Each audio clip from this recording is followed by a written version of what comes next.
My name's Derek, and I'm not much of a writer. I actually try to avoid it when I can, but something's happened to my best friend Matthew, and I've got nowhere else to go.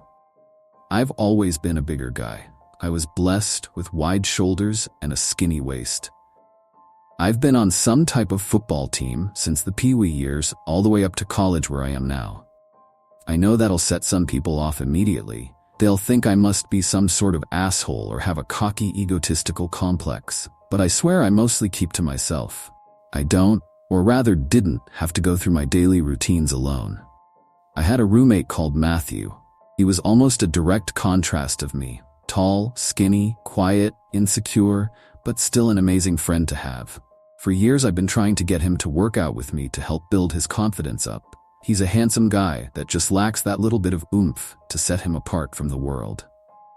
I knew if he could look at himself in a mirror and be proud of what he saw, then there would be nothing that could stop him. His chances of success in life made mine seem tiny in comparison, and I just wanted him to see that. But try as I might, he was always too insecure to go to the gym. He was always worried of looking weak in front of people, and usually lost his motivation mid-workout and fell into a depression the rest of the night. I brought up the idea of supplements and pre-workout to him, to give him that boost that he needed to at least get started. He was never against it, but never was fully interested either.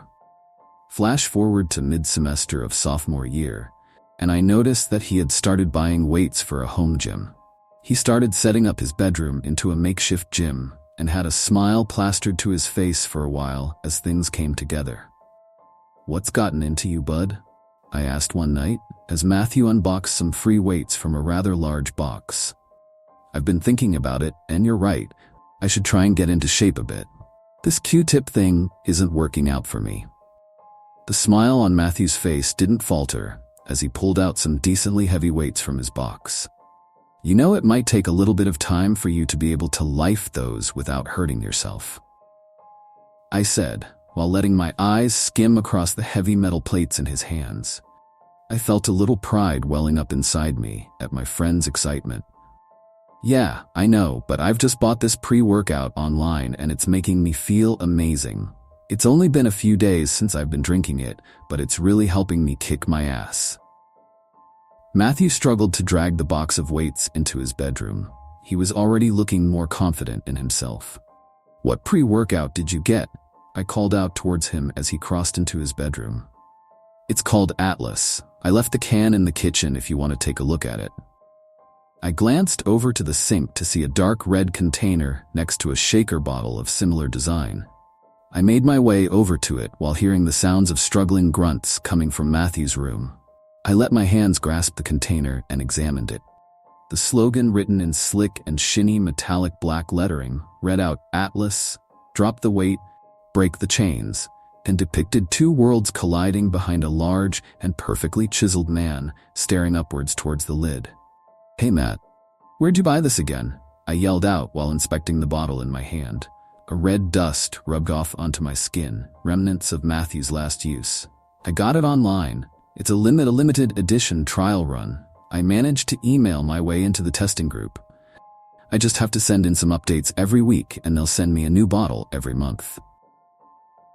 "Well, let me know how it works for you. I'd be down to try some if they ever do a full release." It was after that night that I started to notice changes in Matthew. His walk was the first thing to change. His shoulders widened and broadened out. His walk was full of confidence and he moved with a purpose. Whispers started spreading around campus, talking about how handsome Matthew was and how they never noticed it before. I was hoping it'd get Matthew out of his shell. Instead, I think Matt heard those whispers, but decided to work on himself and never acted on anyone's gaze. If anything, he started becoming more reclusive. He'd lock himself in his room all day when he wasn't at school. Shortly after that, he began to start taking online courses rather than attend lectures. Every day I'd hear him from the other side of his door, lifting weights nearly nonstop and groaning with a mix of pain and euphoria. Weeks passed, and I never caught a glimpse of him. Every once in a while, I'd ask from the other side of the door if he wanted to go grab something to eat or, hell, even if he was still breathing. He'd always reply with the same thing, No, I'm good in here. I got to keep up with my schedule right now. Maybe later. With the constant rejection, I let him be for a few months. Eventually, I began to notice that his door would be open at night and he'd be gone. I assumed he finally hit his limit for the hermit lifestyle he had chosen. When I'd wake up in the morning, his door would be shut, and I could hear him grunting with the sounds of metal clanking together in a perfect symphony. One night, curiosity got the better of me. I wanted to take a glance in his room and see what he's done with it. So, one night, when I came home from school, I made my way over to his blackened room. I felt myself tiptoeing, even though I knew he'd be out for at least a few more hours. I let my hand slide inside his room, scaling the wall looking for a light switch. I felt the little familiar knob and flipped it on. What I saw confused the hell out of me. For starters, his bed was completely gone. The room itself was mostly empty without it, the only exception being several large stacks of heavy weights lining one side of the wall, while a large mirror took up nearly half of another wall. A thin exercise mat was placed right in front of the mirror. Dark dots spotted the mat like polka dots. I cautiously crept inside the room to get a better look. I approached the mat and crouched down in front of it and saw the black and red dots of fresh and old clumps of blood. I felt the hair on the back of my neck stand up. Something wasn't right. I let my eyes trail across the rest of the room, and I saw several more drops of blood in front of his bathroom door. I got back up to my feet and made my way to the door and slowly pushed it open. After flicking on the lights, I felt my jaw drop. I felt like I had stepped into a serial killer's hideout. Blood heavily splattered the floor of the shower. Streaks of multicolored reds ran down to the drain in thick spirals. To make things stranger, on the bathroom sink lined bottles and bottles of makeup concealers all the same color as Matthew's skin. I had no explanation for what I saw, but it scared the hell out of me. I closed everything away just as it had been and went into my room, praying there was an explanation for what I had seen.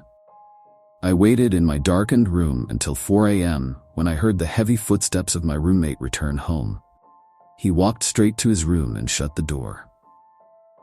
I decided to give him an hour to relax before I bothered him. I didn't want to break his trust, but I needed to know what the hell was going on. Even though I was groggy from the lack of sleep, I tried to fall into my morning routine. I took a shower, got dressed, and prepped myself for an awkward little talk with Matt. I mustered up my courage and walked over to his door. I heard him groaning and grunting from the other side. I braved a straight face and lightly knocked. "Hey Matt, can I talk to you?" I asked through the wooden frames of the door. "What do you need?" A voice replied. I hadn't heard Matthew in months. Whatever this gravelly and husky voice was only vaguely resembled the undertones of my friend. "I'd rather talk to you in person. I haven't seen you in forever." I grasped Matt's door handle and began to twist.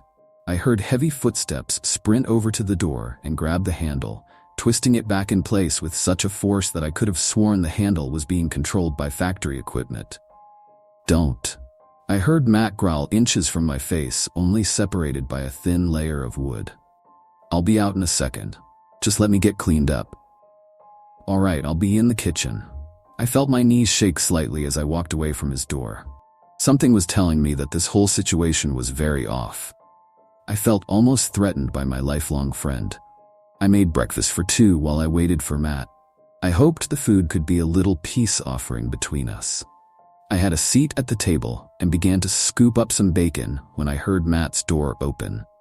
Stepping outside of his dimly lit room was someone I had never seen in my life before. His facial features were similar to Matthew's, but his body couldn't have been further from Matt's. This man was large, wide, and thick. He surpassed me by leaps and bounds. I could scarcely believe his shoulders could squeeze through the doorframe on his way to the kitchen table.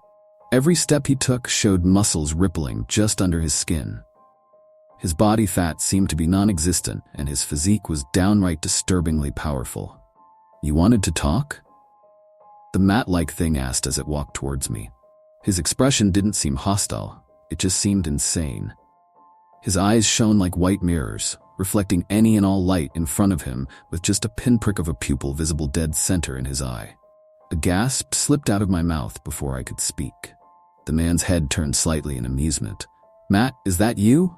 I asked, putting my bacon back down on the plate in front of me. Matthew smiled, his pearly white teeth parting his lips. His canines protruded past his row of perfectly aligned teeth. New and improved. He smirked. His eyes had settled on mine, and for the first time in my life, I avoided eye contact with him. His predatory gaze seemed to look past me and straight into my soul. I felt like who I was as a person was being sized up by a larger creature, like my very essence was being threatened by this man. I forced a smile and braved a look at him again. "You look great, man. How'd you do all this in just a few months?" I asked, my voice breaking midway through. I swallowed my anxiety down and tried out a chuckle towards my friend. "That Atlas stuff really works. Every day I can feel the difference in me. I hurt like hell some days, but it feels so good to push past my mental barriers." His needle-thin pupils traveled down to the small, cheap wooden dining chair in front of him. He gave a slight shake of his head as if deciding the chair wouldn't be able to support his weight. "That's amazing. I've never seen a transformation like this. You don't even look like the same kid I grew up with." I tried to probe my way around my real question. "Are you really Matt?" "You just have to break the mind a bit. Your body says stop, you've got to tell it to fuck off and keep going. Once you do that, that little voice in your head changes. You can hear something egging you on to keep going. You have to listen to that voice. It's got its shit together. It knows the more you hurt, the better you feel." I watched as saliva trailed across Matt's lips. He quickly lapped it back up with his tongue and grinned. "Well, damn, I was just making sure you were okay. Now that I see you like this, I guess I need to stop worrying." I gave an uncomfortable laugh. "You know, you're one of the few people I care about." Matt's tone shifted into a slither of words, shushed but dominant. "I've been talking to the guys who make Atlas, and I think I could get you into the trial." I let my eyes meet his. They pierced into me with an unmatched intensity. "I don't know, man. I'm enjoying being all natural, you know?" In response to my answer, Matt leaned against the wooden table, arching himself closer to my face. I could smell thick layers of makeup coming off of him. Fuck being natural. God made things too damned hard for that path. I want you to feel the same ecstasy I do every time you tear your body down. Matt leaned so far over the table that his nose was just inches from mine. I couldn't make out the irises in his eyes even at this distance. His eyes didn't look human. "I'll think about it," I replied, slowly scooting my seat away from this muscle-bound monster. Matt gave a deep chuckle and squeezed the edges of the table in his hands. I heard the wood crack slightly under his grip. "Suit yourself," Matt croaked, his grin widening. I held my breath until he slid off the table and headed back into his room. The wooden table had bent where his hands had been, revealing imprints of his palms and fingers. I was terrified from that point on. Within the same week as that encounter, I had purchased a pistol in case whatever that thing was that lived in my house ever got violent. I felt sick to my stomach even thinking of using it against my best friend, but I didn't know any other options. He was so beyond my comprehension of strength that I felt helpless in my own home. To my apprehension, Matt seemed more and more interested in me. He began making food for me when I got home. I never saw him touch a bite of anything himself, and I couldn't help but notice every meal he made me was dusted in a red powder. Contrary to popular belief, I'm not dumb. I knew he was trying to feed me some of that Atlas powder. I'd decline his meals daily, saying I was too tired or that I had already ate. He never seemed upset at me for it, but a twinkle in his eye and the grin on his face told me he was toying with me. Matt wanted to break me. Eventually, just sleeping in my room at night had me paranoid. I felt my skin crawl as I lay in bed, and thick waves of heat flashes hit me while I was trying to sleep. After several unfit nights of insomnia, I found myself beating my body up, literally. I'd slam my fists into my thighs and shoulders, angry at my own body for not letting me get the rest I needed. After days of personal abuse, I began noticing something strange. A red powder was leaking out of my air conditioning vent, staining the white walls of my room. Matt had put that pre-workout into my AC and air vents while I was away at school. I had enough. I was horrified of Matthew but also angry. A primordial rage was boiling deep down inside me. Matthew had to leave. I walked right to Matt's door and busted it open. "What the fuck do you think?" I cut myself off when I saw what I saw.